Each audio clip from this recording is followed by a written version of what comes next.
जय जगन्नाथ। शोला बेले आज्ञा आम विभिन्न प्रकार स्वप्न देखु। ए स्वप्न कथा केबे केतेबेले काहाकू कहिबेनी, केवल जनकू आज्ञा कहिबे। काहाकू कहिबे? मु आपण मानकर प्रिय प्रवचक मनोज प्रधान। आपण माने बहुत अनुष्ठान मते 28 तारिख रे प्रोग्राम करिया पई आपण माने टेलीफोन करथिले, मते पचारिथिले, किंतु मु आपण मानू सब मना करथिली।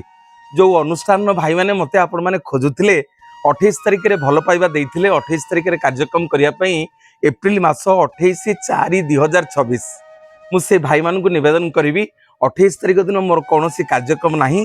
जदि आपण माने चाहती मु स्क्रीन रे मो टेलीफोन नंबर देइछि, से टेलीफोन नंबर रे मो सहित आपण माने जोगाजोग करिवे।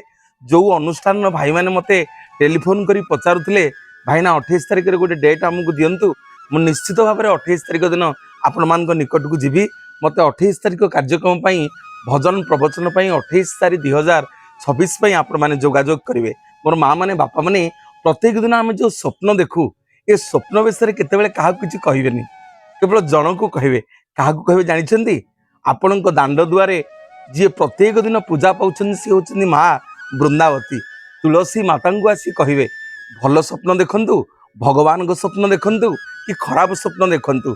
से स्वप्न जदि आसी तुलसी माता को कहिबे ना, आपणकर स्वप्नर समस्यार समाधान करदेवे वृंदावती तुलसी माँ। जय जगन्नाथ।